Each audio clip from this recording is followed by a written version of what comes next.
Yo, so I got another video for you guys, and this time it's Gene Dill, and we're gonna react to his response to Diddy. A lot of people say that this man is obsessed with Diddy. He's fixated with Diddy. He can't go a day without talking about Diddy. Did he do it? Did he not? Did he do? Do did. That's all people say. That's all that comes out of Gene Dill's mouth. Did. It's like a new language. All he says is all you hear is Diddy did this, Diddy did that. I know what Diddy was doing. Blah blah blah blah blah. Look, they are paying him for interviews about Diddy because Diddy is a raw search person right now. He just beat a trial. You know, he beat his RICO trial, and people are searching for him. That's what people are looking for. Before this, they weren't really asking him too much about Diddy. He just started to pop up in the past couple of months on my radar. He's been around before. I watched some of his interviews, but he weren't really that big of a deal until this trial happened, and now you start to see Gene Deal everywhere. But yeah, this is what he has to say. What legitimate security company gonna go there and then do the 10 years for him? So what he's talking about is that they could have had Diddy on the scratched off serial numbers on the guns, but for some reason they tried to put the whole RICO on him, which if it stuck, they could have took everything away from Diddy, which would have been good. If you hate Diddy and you wanted to be flat out broke, that's what you would have seen. You would have seen Diddy sitting down there looking for work, no, all poor outside, begging for money. That's how broke Diddy would have been, because they would have taken everything away from him.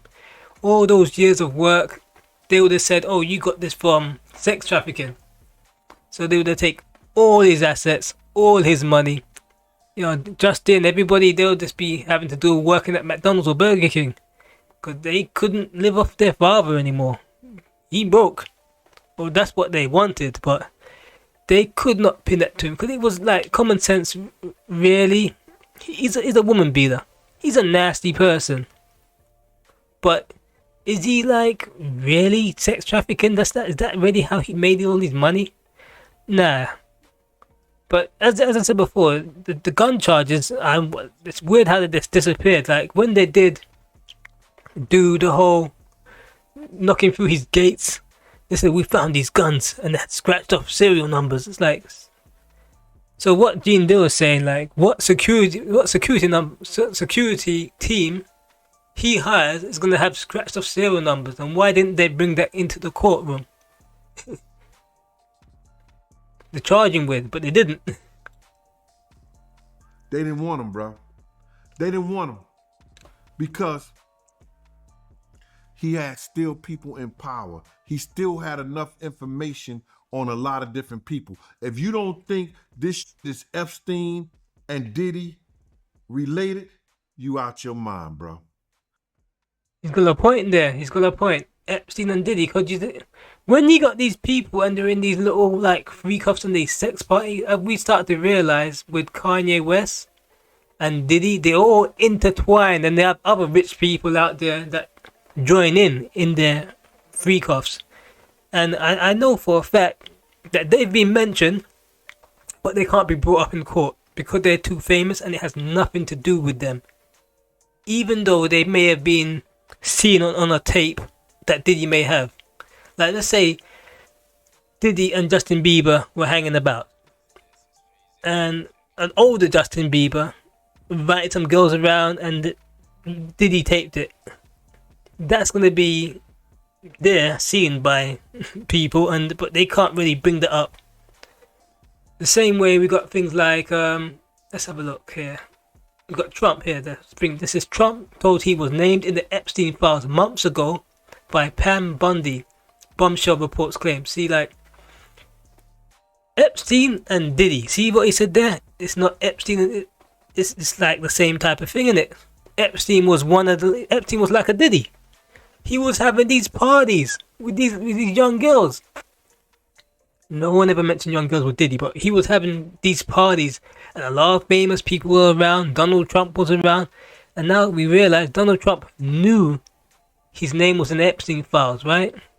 That's why he didn't want them released. He's saying, "Oh, there's nothing there. There's nothing there." He knows there's something there. He knows. See how this stuff links together? You got these hierarchy of rich, super rich people, and they all protect each other. It's crazy. So Donald Trump was informed months ago by Pam Bondi that his name appears multiple times in the Epstein files. Same day that she recommended against releasing all documents according to the new report. Strange, that, isn't it? Trump is one of those things, like, he was one of those people that we thought he was transparent with us. So when people voted him in, we thought, yeah, we knew everything about him. We knew he was a bit of a pervert. We know he likes women. So we thought he was going to be totally transparent. He said he's going to release the Epstein files. And it turns out he didn't. He said, "Oh, there's nothing there." He released some stupid video of some random hallway in jail and said, that's Epstein right there. That could be anybody. But a lot of people saying he ain't transparent no more because he knows he's part of it now. He knows he's part of the system. So was not Bill Cosby. Well, Bill Cosby as well. Yeah, he was part of the system.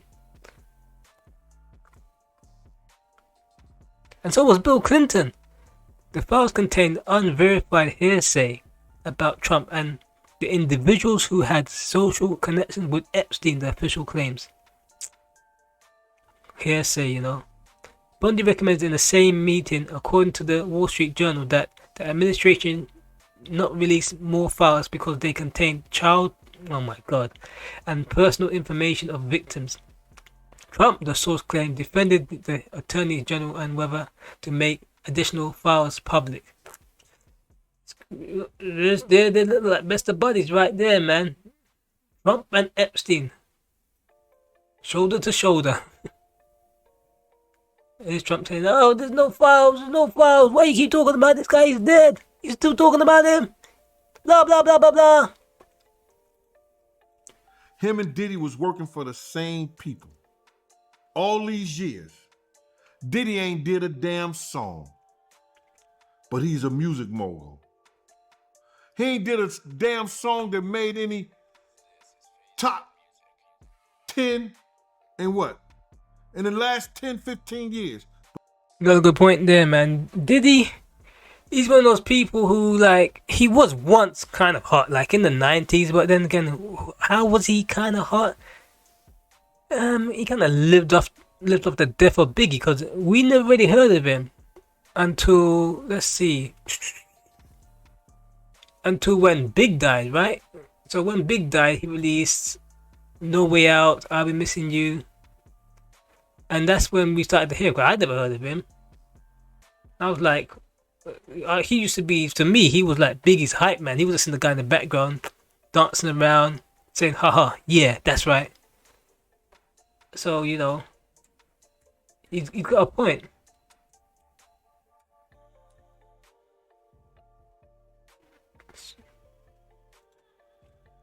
He's got a point.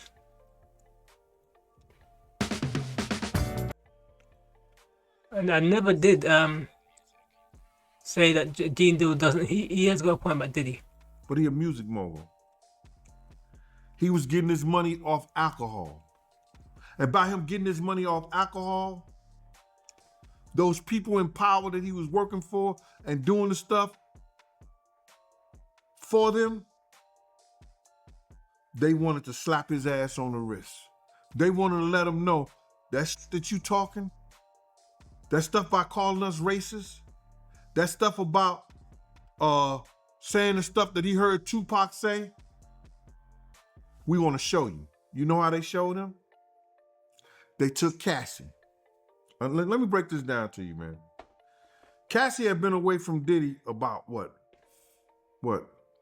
2011. Before she filed a lawsuit, about 7, 8 years. Don't quote me, because I could be wrong. But before she filed a lawsuit, she had been away from Diddy a considerable long time. She didn't file her lawsuit until Diageo had that him and Diageo was in court with each other. You understand what I'm saying? She didn't file a lawsuit to her and Diageo. Him and Diageo was in court with each other. Let's peep game. Now Cassie filing this lawsuit. She get the top 3 lawyers in New York City.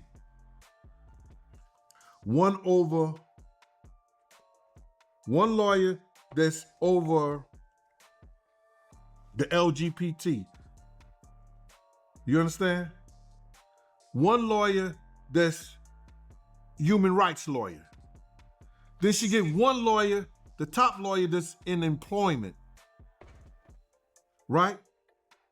And one of the top civil suit attorney. How could she afford those 3 lawyers? He's got a point there, man. He's got a point, because when Cassie, before the payment, they said Cassie was broke. You know, so how could she afford those lawyers? All these people have been trying to bring cases against Puff and a lot of dudes in the music industry. They don't take them. They can't afford it. Because they know they hard to win money over. But she get the top 3 lawyers. Who gave her those lawyers? I want people to think.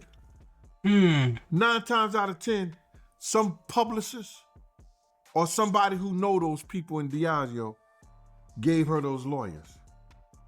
Do you know why they gave her the lawyers? They gave her the lawyers because they have a clause in their contracts against Puff. Puff had a good suit against them, and I think he may have won. And if he win that suit, they owe him anywhere from maybe 400. Well, I know he's made like 400 million on that, but it came close to $1.2 billion to $2 billion. They would have owed him that money. So they get Cassie, you understand, to file a lawsuit against him, which was in a civil suit. She files a civil suit. They pay the money. Now she gets money from Puff, legal, insurance or whatever like that, and the hotel. She gets money from them. All right, from them not doing what they supposed to do. So other people see that she got money, so they filed a lawsuit. I told this little dude, Lil Rod, and I said this way before he even came out and said anything. I said, if you look at Lil Rod's lawsuit, it reads like an indictment. Yeah, he's got a good point there. He's got a good point. But what I'm looking at, this is Diageo. Diageo and Sean Diddy Combs ended their business relationship following a dispute and subsequent lawsuit. Combs accused Diageo of negligence, neglecting his tequila brand, De Leon, due to his race. People said he had a good case against them, which Diageo denied. Diageo stated that an issue that stemmed from Combs' failure to fund the joint venture and his attempt to force them into accepting outrageous and extra contractual demands. The partnership, which included Ciroc vodka and De Leon tequila, officially ended in 2023, with Diageo taking sole ownership of both brands. The parties later settled a dispute, with Combs withdrawing his allegations and lawsuits against Diageo. That is weird. That is really weird, you know. Face of Ciroc, that's what Diddy was. Do I think they were racist? Yeah, kind of. But it's one of those things where I'm thinking, like, when they were in a partnership together, they were fronting most of the money, or nearly all of the money, to promote it, and they were getting more of the profit. Even though Diddy was still getting a lot of profit from Ciroc, they were putting up the money, and he was the face of Ciroc. So a lot of people thought he owned Ciroc. I thought he owned Ciroc. He used to put this in every damn music video. It would just be in your face, Ciroc. So I thought, and Diddy would be sitting next to it, and I'd be like, okay, he owns it. And that's what he thought he wanted people to believe. He only owned a percentage of it, and he got a percentage of profits. But when it came to his own liquor, I think he wanted them to still incorporate and put more money into his liquor, and they get less of the profit. Of which I think they're saying like, wait a minute. You own De Leon, and then you want us to put your money, our money into your liquor, and we get less money out. That's what they probably look at it. I could be wrong. You know.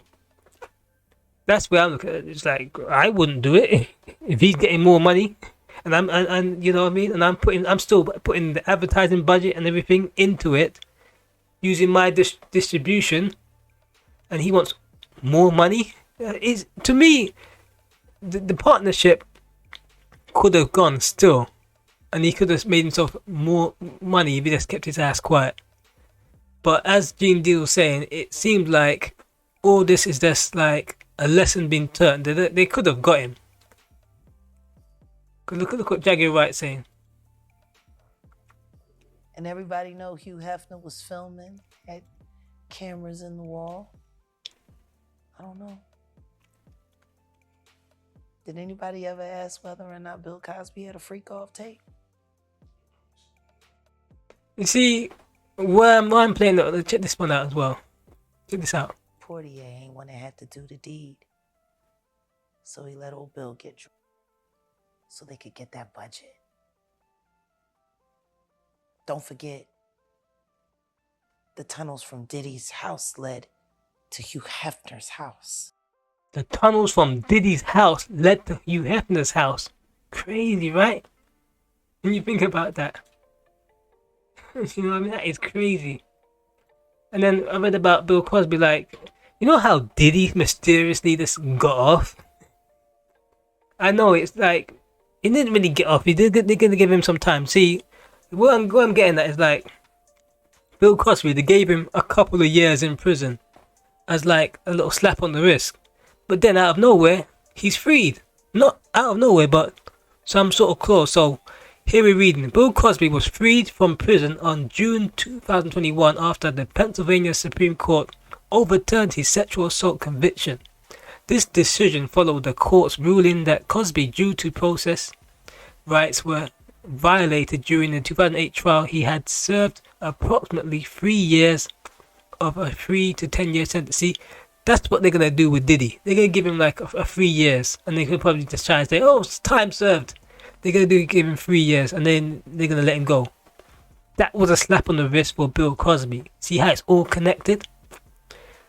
The court decision focused on a previous agreement between Cosby and a prosecutor where Cosby testified in a civil case based on the understanding he would not be in criminal prosecuted. The court determined that this agreement should have been honored, and thus his subsequent prosecution was unfair. Weird, that, innit? And you got Bill Cosby and Hugh Hefner, best of buddies. Weird. So the connections there, you know, you got yourself the tunnels from Diddy's house you lead to Hugh Hefner, and you got Bill Cosby convicted, but they give him a slap on the wrist, like 3 years, and then they let him free. Cause who knows? A lot of people said that a lot of the higher up people, he had tapes on them, and they don't want Bill Cosby still alive saying, oh, you was doing this and doing that, and the freak. That's the same thing what they're saying with Diddy. They're saying that Diddy has dirt on people, and he has a lot of connections with powerful people still, to a point where they're not gonna put him in prison for 10, 20 years. Even if they did have smoking guns, literally guns with serial numbers filed off, they're gonna ignore that, and they're gonna let him free. They're gonna give him a slap on the wrist.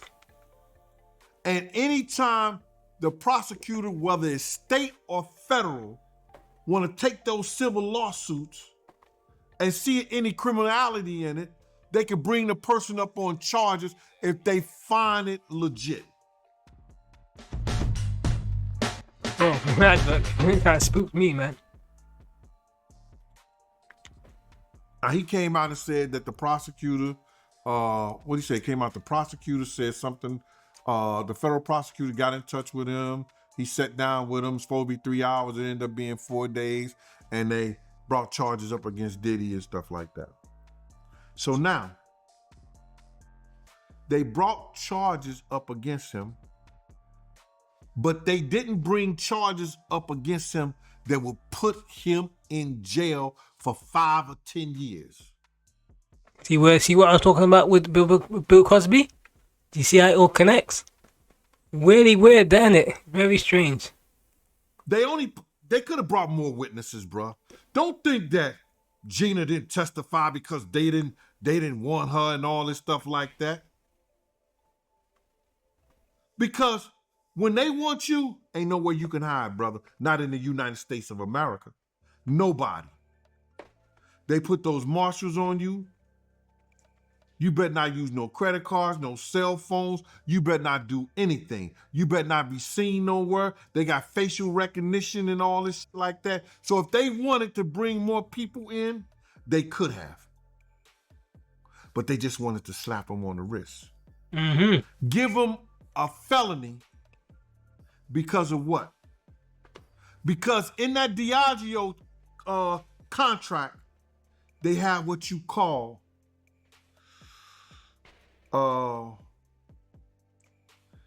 it's a clause, and it's about what kind of clause is it?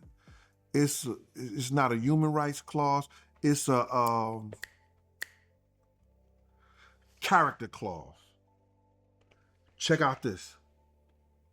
And you are guilty or found guilty of breaking any of those character clauses in that contract, Diageo don't have to give you a goddamn dime. Now, the federal government has just showed us that they all about business and they all about the tax, the business, and because this big business people use they people to take this clown ass nigga to jail. All because they didn't want to pay him that $1.2 billion or that $2 billion and get him in that character clause so they could just drop everything. He don't get a dime from them.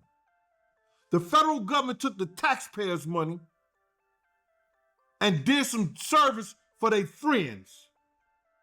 So what he's trying to say, well, for me, he's trying to say that they deliberately diminished his character so they didn't have to pay him the money. And also, for me, from what I'm looking at, it's also a humiliation ritual for Diddy, where I feel like there was that, and also I feel like they wanted to embarrass him. Because within hip-hop now, wherever he goes on the Breakfast Club again. Let's say he gets free. He goes to do an interview. He goes on Drink Traps if he ever gets let back on there, because I doubt he ever go back on there again after he embarrassed himself, calling people daddy and stuff like that. And yeah, I don't know what he would, even if he does do interviews, people gonna say like, what the hell you been smothering man milk on you for, man? What the fuck? What the hell's that about, man? It's embarrassing for him. And they embarrassed him. So it's a humiliation ritual as well. As long as they didn't want to pay him. So there's both things going at it. And big business. But Puff had friends too. So they said, okay, we ain't gonna send him to jail for a considerably long time. What we gonna do is, we gonna slap him on the wrist and let him know. And that'll let the other ones know that doing shit for us too. Don't play games with us. So yeah, this is where I talk about the humiliation ritual. So when he went to sue Diageo, they looked like they got a bit pissed off, and they were like, "Yo, let's just drag this Diddy guy through the courts, humiliate him, and then give him a slap on the wrist." And with Bill Cosby, he was found guilty of a lot of things, but yet he still has friends in higher places. That's how he got to walk out after 3 years. You think anyone else would have had that much evidence against them? So many women coming against them, and they'd be like, 3 years. But he's ready. The humiliation ritual's done for Bill Cosby. His career's in tatters. He's no longer America's dad. We're looking at this guy as a R-word person, So yeah, I went off, man. So yeah, that's the video for today. Gene Deal speaks the truth.